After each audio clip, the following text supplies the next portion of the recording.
नमस्कार, आप देख रहे हैं अवतार न्यूज और हम आ चुके हैं यहाँ इस समय इंजीनियर जगमोहन गुप्ता जी के पास। कहा जाता है कि जगमोहन जी वो शख्स हैं जिन्होंने काफ़ी लोगों की मदद की है और बढ़ चढ़कर हर काम में हिस्सा लेते हैं।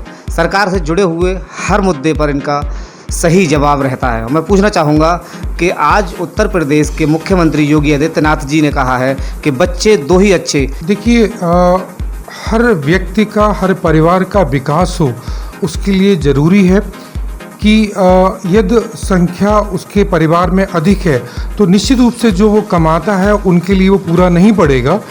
तो इसके साथ साथ हमारे जो संसाधन भी हैं, परिवार की संख्या कम होगी, देश की जनसंख्या कम होगी, तो जो हमारे संसाधन हैं वो संसाधन हमारे पूरी जनसंख्या के लिए पूरे पड़ेंगे। तो माननीय प्रदेश के मुख्यमंत्री जी का इसी को देख करके उन्होंने कहा है कि जनसंख्या को नियंत्रण किया जाए, जिससे उनको शिक्षा दी जा सके, उनको उनकी वो सारी सुविधाएं बच्चों को दी जा सकें जिसके वो हकदार हैं। अच्छा, कुछ नेता ऐसे भी होंगे इस समय पर जो केवल अपनी राजनीति चमकाने के लिए इस जनसंख्या कानून अगर जब बिल आएगा या कोई प्रस्ताव पास होगा तो उसका विरोध भी करेंगे। ऐसे लोगों के लिए किस तरह का जवाब रहेगा आपका? देखिए, जनसंख्या कानून जब बिल आएगा तो बिल का उद्देश्य भी सिर्फ यही होगा कि देश की खुशहाली, प्रदेश की खुशहाली, वो मेन विषय होगा। लेकिन लोग, चूँकि विपक्षी पार्टियां हैं, विपक्ष के लोग हैं, वो उसको अपने हिसाब से उसका विश्लेषण कर रहे हैं। ऐसा कहीं पे भी नहीं है कि एक किसी वर्ग विशेष के लिए या किसी के लिए कि इनको हमें रोकना है। सभी के लिए, प्रदेश में और देश में रहने वाला यहाँ का हर व्यक्ति देश का नागरिक है और यहाँ के कानून सभी के लिए लागू होते हैं। और वो जो भी कानून बनाए जाते हैं वो उनकी खुशहाली को देख करके बनाए जा रहे हैं, ना कि किसी को परेशान करने के लिए। देखिए, निश्चित रूप से भारतीय जनता पार्टी की सरकार जब से आई है, माननीय मुख्यमंत्री योगी आदित्यनाथ जी ने जब से संभाला है, क्राइम कम हुआ है।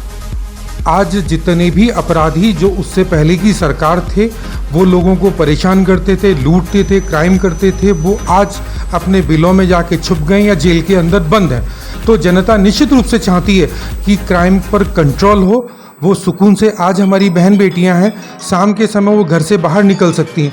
आप याद करिए, उससे पहले क्या होता था, जब परिवार की बेटी बाहर जाती थी तो घर के लोगों को चिंता रहती थी, वो गई हुई है तो शाम को वापस घर सुरक्षित आ जाए। लेकिन आज ऐसा माहौल नहीं है, भयमुक्त वातावरण है, कोई भी कहीं भी परिवार का सदस्य आ सकता है, जा सकता है। अच्छा, मैं एक बात और पूछना चाहूँगा आपसे कि हमारे अलीगढ़ शहर में एक चर्चित मामला चल रहा है।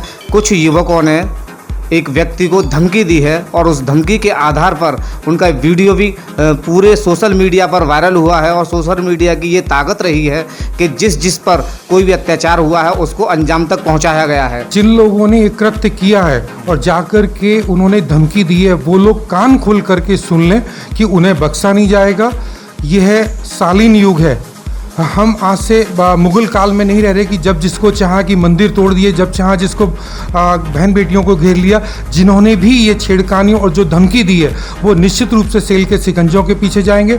उनको हिंदुस्तान में रहना है तो यहाँ के कानून को मानना पड़ेगा, अन्यथा उनके लिए दूसरी जगह के रास्ते हैं, वो वहाँ पर जाएं।